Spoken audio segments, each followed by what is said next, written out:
Can I just give you some breaking news? Please. Courtesy of Shannon Green. It just came up on the Wall Street Journal. Yes. Elon Musk and a group are pledging $45 million a month to the Trump campaign. All right. Expressly earmarked for mail-in balloting. Wow. That's huge. This is breaking news. Now, look, I mean, there's obviously a lot of crazy stuff going on in the world. I mean, the historic events over over the weekend. And I mean, on a personal note, it's, seeing Donald Trump get up after getting shot in the face and pump his fist in the air with the American flag is one of the most badass things I've ever seen in my life.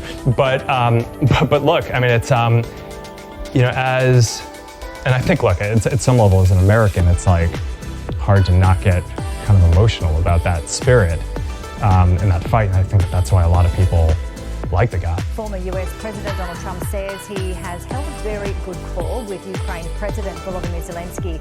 In a post on Truth Social, the Republican presidential candidate says Mr. Zelensky condemned the assassination attempt against him.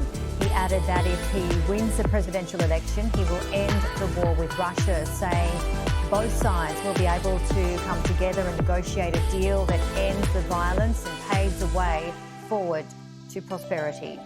From the Daily Mail, Senator who cornered Secret Service director in a GOP convention luxury suite reveals what he asked that sent her running. After 20-year-old Thomas Crooks shot former President Trump and killed former firefighter Corey Comprator at a rally on Sunday, Cheadle has been called on to resign, and multiple investigations into the matter have been announced. You got people saying like the CIA was involved. There's conspiracy videos. I know one thing. The Secret Service, y'all done fucked up. We need justice for victims. And we need accountability for prosecutors who failed in their duty. Soft on crime prosecutors like Alvin Bragg in New York, Kim Fox in Chicago, and George Gascon in Los Angeles have turned our great country and cities into war zones. Poor and neglected communities like mine are suffering. And who else in here is sick and tired of being sick and tired?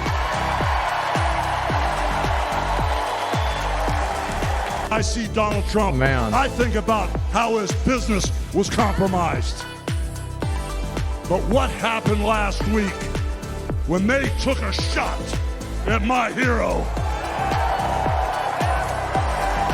and they tried to kill the next president of the United States? Enough was enough. And I said, let Trumpomania run wild, brother. Let Trumpomania rule again. Let Trumpomania make America great again. Holy fuck. Oh my God. I know the Democrats are sitting at home watching this movement take place and sit back sick because they know they participating on the wrong side. We got Hulk Hogan. Yeah. Hulk Hogan, the one and only, gave us an address to the RNC tonight, and it was absolutely awesome. It was memorable. It was arguably one of the biggest highlights, not just of the night, but of the entire RNC. So Well, brother, as an entertainer, you want to sell tickets, and you really don't want to split your audience. You know, you don't want to say, I'm a Democrat or I'm a Republican. You want all kind of people come to see you perform. I stayed silent for so long. It was killing me. I watched the border crash and burn. I watched the economy crash and burn.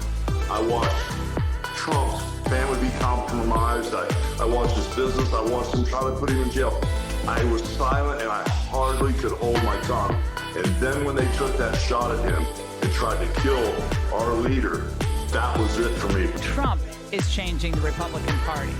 An unlikely hero, an unlikely person to do all that and inspire us? Yes, but both of them will go down in history in a similar way. Joining us now, and I'm so excited, the stars of the film Reagan, of course, releases in all theaters on August 30th. Dennis Quaid, who plays President Reagan in the upcoming film, and Dan Lauria, who plays Speaker of the House, Tip O'Neill. My entire family is racially diverse, and I believe the left-wing propaganda that Donald Trump was a racist. My father said, "No, he's not, Amber. What are you talking about?" And when I insisted, he said, "Prove it." So to prove my father wrong, I did my research and looked into all things Donald Trump. People have to do their research. I watched all the rallies, and I started meeting so many of you, his red hat wearing supporters.